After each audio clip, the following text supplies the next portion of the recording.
Bienvenidos a una nueva transmisión. Somos Iglesia Bíblica Manantial de Fe y su ministerio CVE, Camino, Vida y Esperanza. El tema de esta noche, Hijo de Consolación. A lo largo de la Escritura encontramos ejemplos de personas dignas de imitar, a las cuales nos conviene seguir en sus comportamientos y su conducta. Y sobre esto el apóstol Pablo presenta en sus cartas 3 ejemplos que usted y yo somos llamados a imitar como cristianos.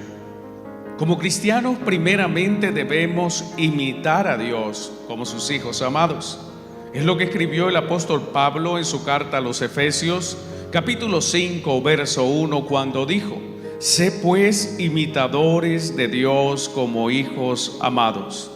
Dios, amados hermanos, es el mejor ejemplo a seguir por su rectitud, por su amor comprobado, por su justicia, por su verdad, por su misericordia, por su bondad, por su gracia, por su paciencia y por su perfección. Si a alguien debemos nosotros imitar, es a Dios. Pero es cierto que no vemos al Señor, conocemos su palabra, escuchamos todas las historias que Él registró a través de hombres inspirados. Por eso el Señor ha permitido a personas en esta tierra para que nosotros los imitemos, siendo el mejor ejemplo de ser humano a seguir el de Cristo, el Señor, en su encarnación. En su naturaleza humana, el Señor Jesucristo fue perfecto. El Señor Jesucristo, aun siendo tentado en todas las formas posibles, se mantuvo siempre sin pecado. Así que es nuestro deber en cuanto a nuestra forma de vivir, imitar a Cristo en su conducta, imitar a Cristo en sus virtudes, para que lo honremos delante de los hombres y seamos verdaderos hijos de Dios. Un ejemplo de cómo imitar a Dios lo encontramos en las palabras del Señor en el Sermón del Monte, donde el Señor hace una invitación para que nosotros como sus discípulos demostremos su amor y la gracia común y la misericordia general de Dios sobre todos los hombres, aun si son nuestros enemigos. En Mateo capítulo 5, verso 44 se nos dice: pero yo os digo, amad a vuestros enemigos, bendecid a los que os maldicen, haced bien a los que os aborrecen y orad por los que os ultrajan y os persiguen, para que seáis hijos de vuestro Padre que está en los cielos, que hace salir su sol sobre malos y buenos y hace llover sobre justos e injustos. Este es nuestro Dios, que aún ante sus enemigos, ante hombres injustos, ante hombres malos, demuestra su gracia común cuando permiten que se beneficien de su creación, como el sol y la lluvia. Pero también la Biblia, amados hermanos, nos permite y nos transmite el testimonio de hombres que, si bien no fueron perfectos en todo como Cristo, llegaron a convertirse y son hoy referentes por su santa y piadosa manera de vivir. Todos recordamos a Abraham, quien creyó a Dios y le fue contado por justicia. Así está escrito en Gálatas capítulo 3, verso 6. Así Abraham creyó a Dios y le fue contado por justicia. Es un hombre digno de imitar su fe, de creerle a Dios de una manera total, completa, absoluta, que fue capaz de salir de su tierra, abandonar a su parentela siendo ya un anciano, para ir al lugar que no conocía, al cual Dios le llevaría. Somos llamados a imitar a hombres como Noé, quien fue considerado recto e íntegro, viviendo en medio de una generación perversa. Somos llamados a imitar a hombres como David, quien enseñó la verdadera manera de adorar en espíritu y en verdad. La Biblia nos ha dejado ejemplos de Job, quien aún en medio de su adversidad nunca culpó a Dios, por lo cual Dios dijo de este hombre que no hay otro como él en la tierra, varón perfecto y recto, temeroso de Dios y apartado del mal. Imitar todos. En tiempos del Nuevo Testamento, la Biblia nos deja ver a los apóstoles, quienes sin ser perfectos estuvieron dispuestos inclusive a entregar su vida, abandonaron todo lo que tenían con tal de ganar a Cristo. Hombres dignos de imitar, ejemplos a seguir, como el mismo apóstol Pablo, quien hace una invitación no por jactancia ni por altivez y mucho menos por orgullo, sino que teniendo una estima adecuada de sí mismo. En 1 Corintios capítulo 11 verso 11 dijo: sed imitadores de mí, así como yo de Cristo. Pero aparte de estos hombres reconocidos, de los cuales hay amplio testimonio en las Escrituras, también nosotros podemos imitar a los hombres y mujeres creyentes fieles que se conducen según el ejemplo de estos hombres de Dios. En Filipenses capítulo 3 verso 17 vuelve a decir el apóstol Pablo: hermanos, sed imitadores de mí y mirad a los que así se conducen según el ejemplo que tenéis en nosotros. Así que tenemos claro que poner los ojos solo en Cristo, autor y consumador de la fe. Pero mientras no vemos a Cristo en esta tierra, usted puede poner los ojos en un hombre o una mujer de Dios que realmente viva de una manera santa y piadosa, para que usted pueda ser inspirado, su corazón pueda ser movido a ser imitador de esas personas que agradan a Dios en todo.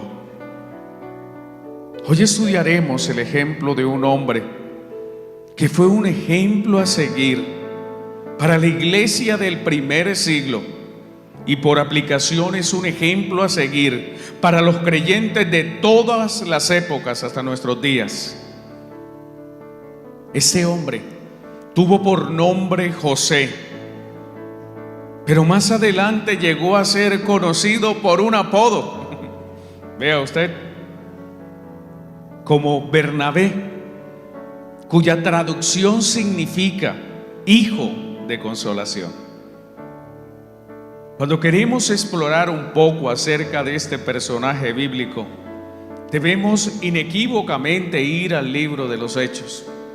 Allí el médico Lucas hace una descripción perfecta y completa de quién es Bernabé, el hijo de consolación.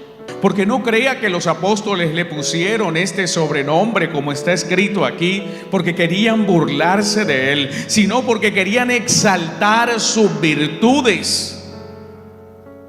A diferencia de los hombres en nuestros tiempos, quien buscan limitaciones, quien buscan defectos para burlarse de otras personas y ponen sobrenombre para reírse de esas personas, los apóstoles, los verdaderos hombres de Dios, utilizaban estas figuras del sobrenombre para exaltar las virtudes de ese ser.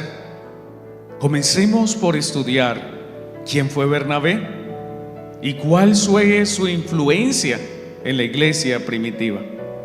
Lucas nos describe en Hechos 4:36 que Bernabé era descendiente de Leví, por tanto era un levita. Hechos 4:36.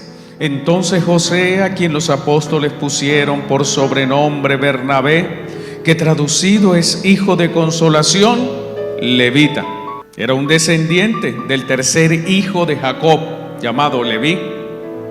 Para comprender un poco por qué hace esta alusión acerca de su origen, veamos lo que la Biblia nos describe acerca de los levitas.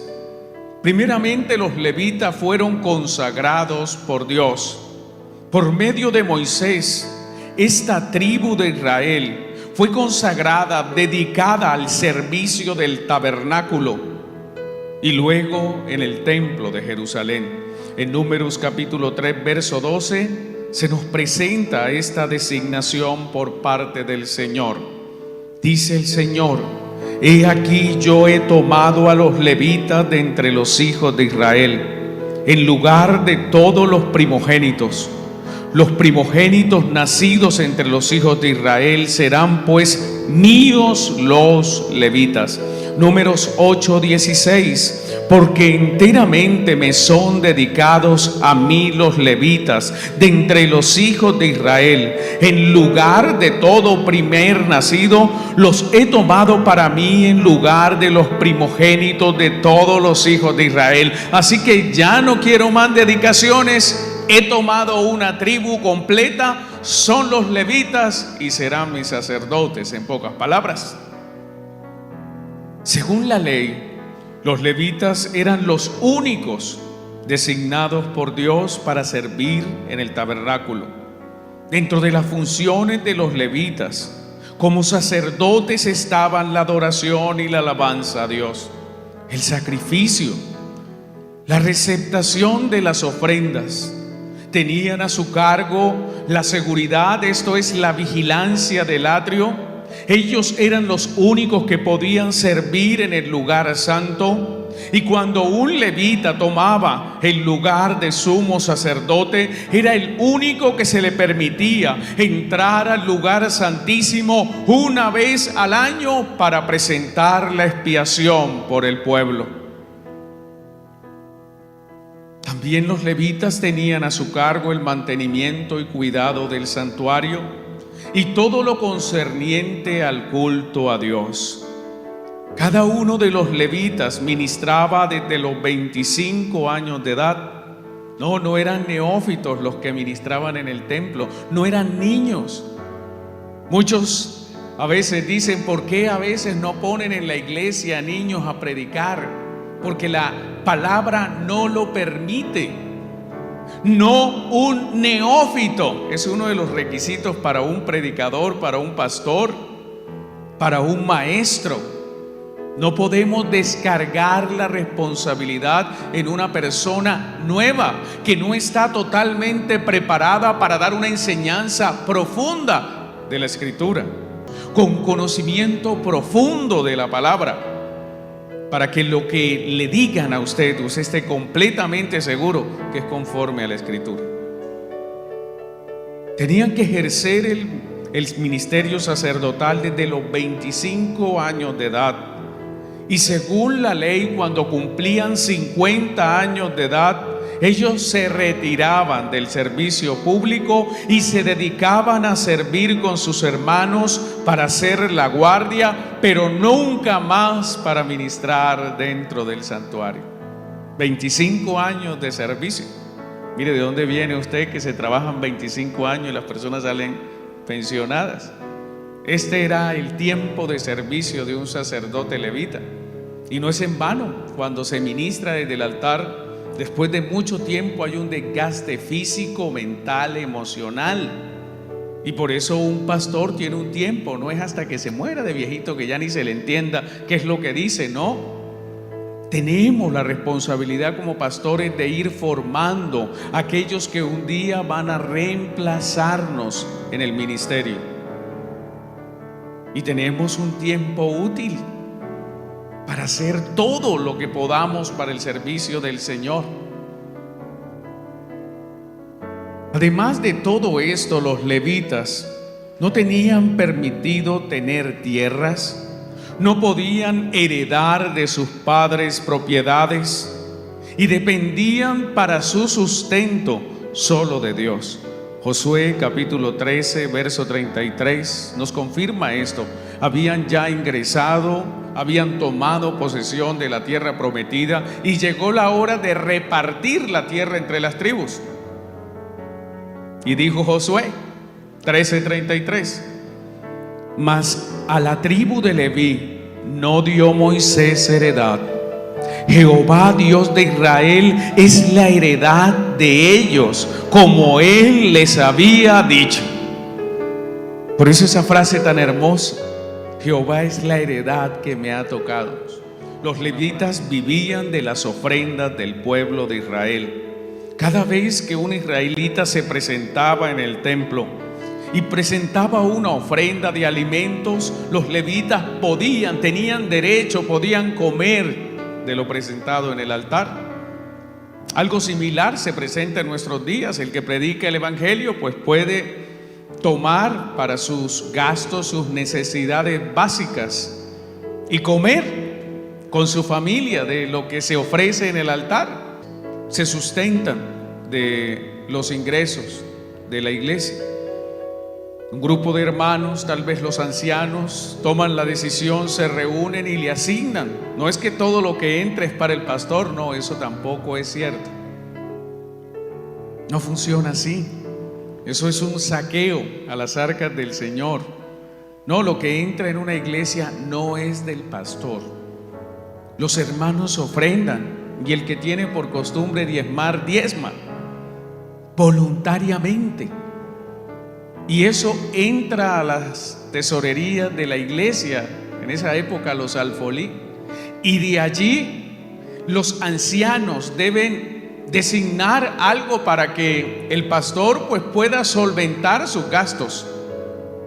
Ahora, si no entra lo suficiente en una congregación por su tamaño, el pastor debe trabajar y debe procurar para sus gastos y para su familia, como lo hacía el apóstol Pablo. Algunas veces él fue sostenido por ofrendas, pero en otras él trabajaba, hacía carpas de esas tiendas para habitar en el desierto. Él construía esas tiendas y por eso el apóstol Pablo tenía suficiente dinero, no solo para él, sino para ayudar a los necesitados en las congregaciones. También fueron levitas, hombres reconocidos como Samuel, profeta Ezequiel, Esdras y Malaquías, todos ellos de la tribu de Leví.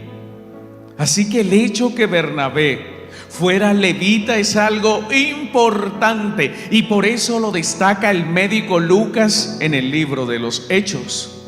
Porque esto implica que Bernabé era un hombre estudioso de la ley, conocedor de la ley y practicante de la ley, con un alto estándar moral. Y como todo levita y cristiano, guardaba celosamente la palabra de Dios y servía, que era la principal labor de los levitas, servía con amor y entrega en favor de sus hermanos.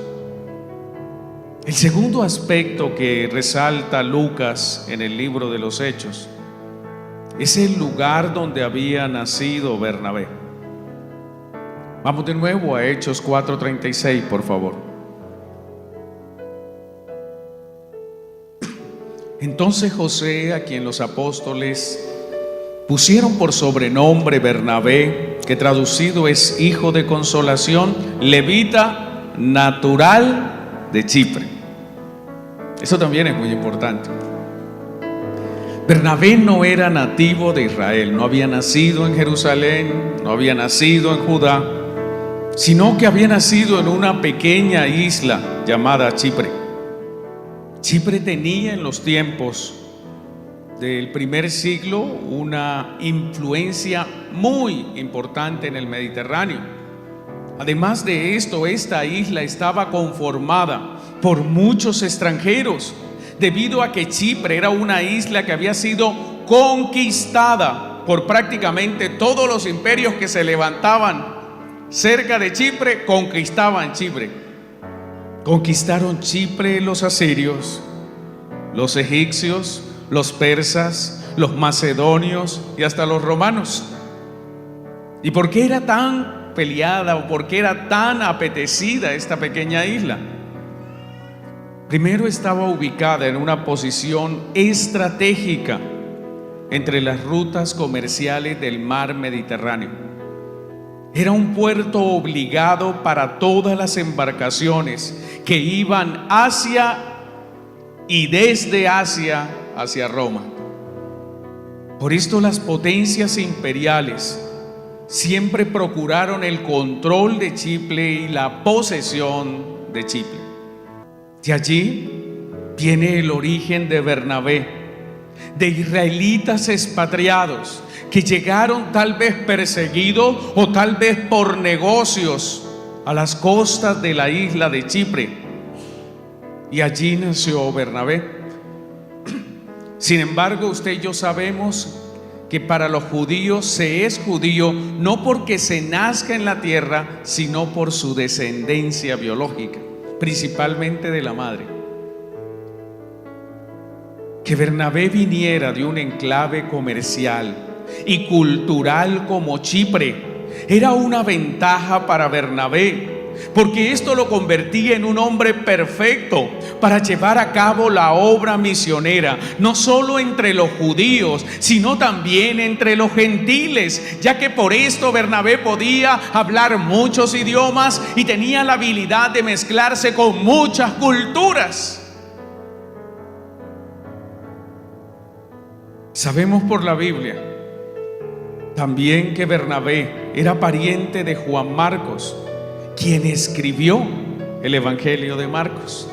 En Colosenses capítulo 4 verso 10 se nos dice, aquí está escribiendo el apóstol Pablo y dice: Aristarco, mi compañero de prisiones, os saluda, y Marcos, el sobrino de Bernabé. Era el tío de Juan Marcos, el escritor del Evangelio de Marcos. También sabemos de Bernabé que tenía una hermana, la madre de Juan Marcos, que se llamaba María y que vivía en Jerusalén, y que era una mujer piadosa, la hermana de Bernabé, llamada María, porque en su casa se reunía la iglesia primitiva del primer siglo. En Hechos capítulo 12 verso 12 se describe: y habiendo considerado esto, llegó a casa de María, la madre de Juan, el que tenía por sobrenombre Marcos, donde muchos estaban reunidos orando. Vemos la importancia de la familia de Bernabé. Así que Bernabé y su familia eran creyentes, creyentes verdaderos, eran creyentes piadosos y servidores del Señor Jesucristo desde el inicio del ministerio del Señor. Ellos ayudaron y contribuyeron no solamente a la consolidación de la primera iglesia, sino a la extensión de la iglesia por todos los continentes. Por la Escritura conocemos también que Bernabé conoció el ministerio de Jesús de primera mano, que fue uno de los primeros discípulos de la iglesia primitiva, y que también él tenía gran cercanía con los apóstoles. En Gálatas capítulo 2 verso 9 se nos describe: y reconociendo la gracia que me había sido dado, aquí escribe el apóstol Pablo, Jacobo, Cefas y Juan, que eran considerados como columnas, nos dieron a mí y a Bernabé la diestra en señal de compañerismo, para que nosotros fuésemos a los gentiles y ellos a la circuncisión. Así que los apóstoles, cuando veían a Bernabé, cuando se encontraban con él, lo saludaban dándole la mano. Listo, entonces ustedes dividámonos el trabajo, ustedes se van a los gentiles y nosotros nos vamos a predicar a los judíos. O sea, se veían como iguales. Cuando leemos el libro de los Hechos, encontramos que Bernabé es un personaje prominente, principal en la iglesia primitiva. Lo sabemos porque fue Bernabé quien trajo a la iglesia y presentó y recomendó a quien llegó a ser conocido como el apóstol Pablo. ¿Qué dice? Hechos 11:25. Después fue Bernabé a Tarso para buscar a Saulo, y hallándole le trajo a Antioquía, y se congregaron allí todo un año con la iglesia y enseñaron a mucha gente, y a los discípulos se le llamó cristiano por primera vez en Antioquía. Así que Bernabé es uno de los precursores por medio del cual a nosotros hoy se nos dice cristiano. Él fue el que llevó a Pablo. La iglesia lo veía con desconfianza. Pablo había perseguido a la iglesia, pero él lo trajo.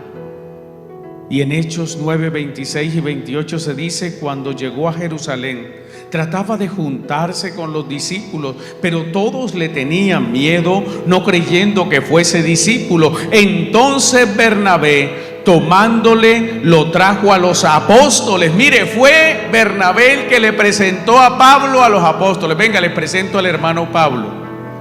Y les contó cómo Saulo había visto en el camino al Señor, y el cual le había hablado, y cómo en Damasco había hablado valerosamente en nombre de Jesús, y estaba con ellos en Jerusalén, y entraban y salían. Para donde iba Pablo, iba con Bernabé.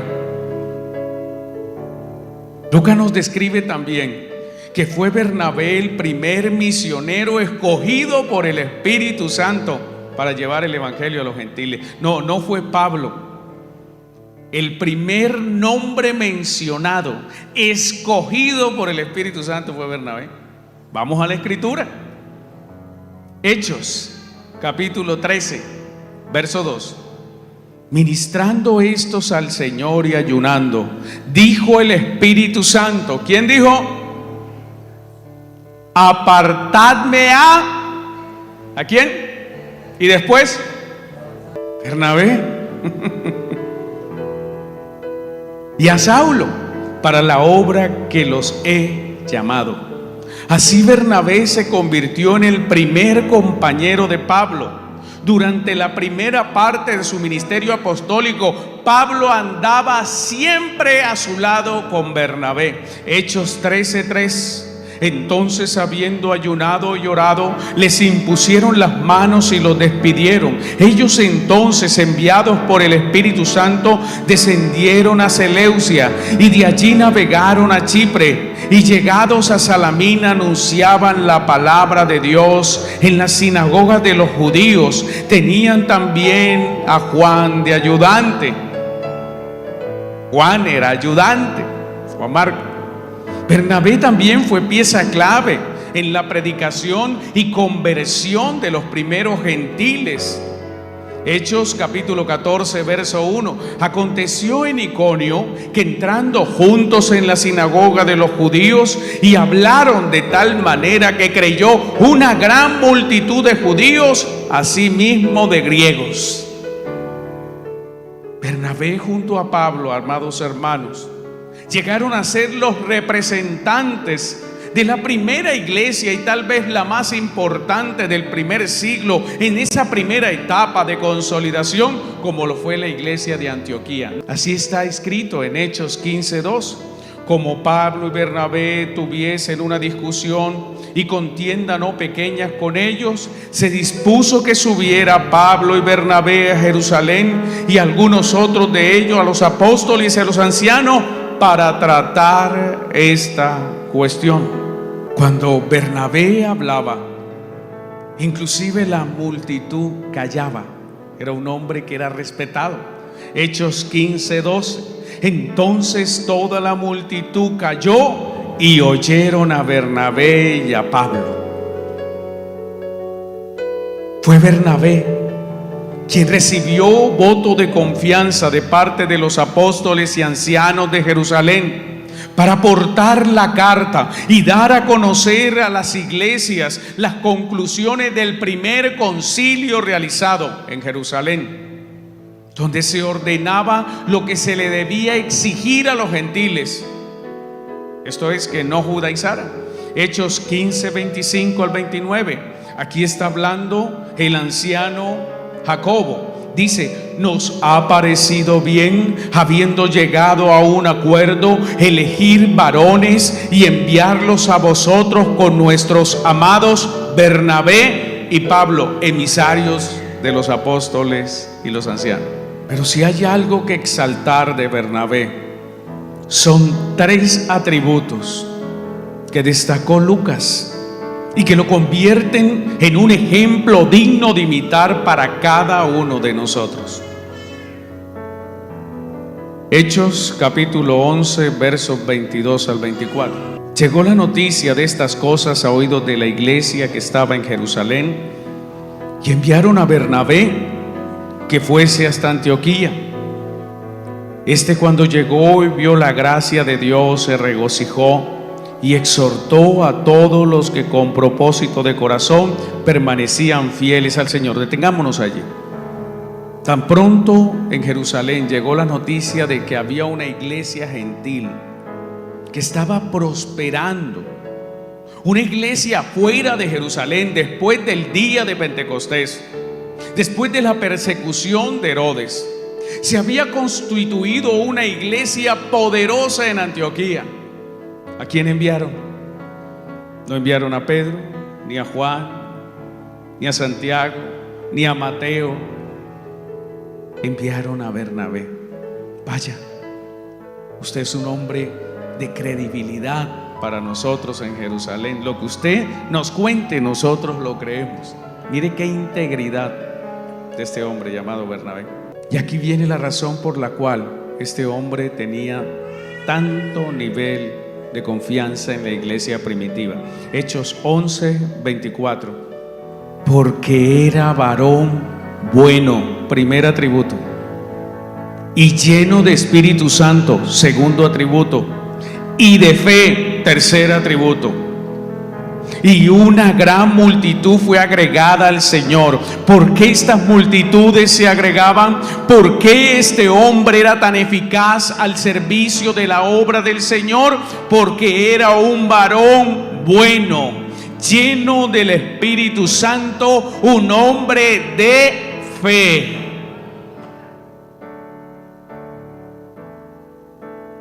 ¿Cuál de estos atributos tiene usted?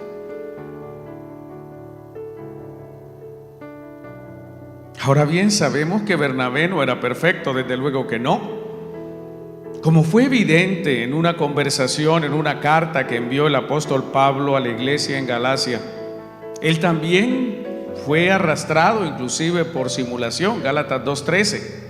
Y en su simulación participaban también los otros judíos, de tal manera que aún Bernabé fue arrastrado por la hipocresía de ellos. Sí, hubo un momento donde este hombre flaqueó.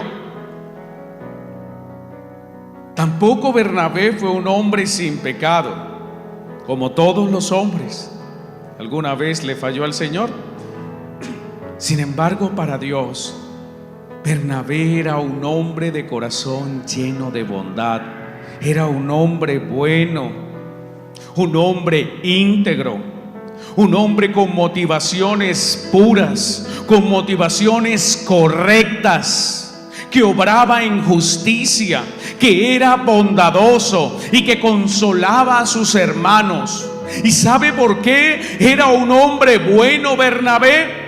Solo pudo ser bueno Bernabé no por él, sino porque él estaba lleno del Espíritu Santo. Esto fue lo que lo llevó a recibir el nombre de hijo de consolación, que en el contexto bíblico significa que Bernabé tenía en su corazón el deseo de ayudar siempre a sus hermanos.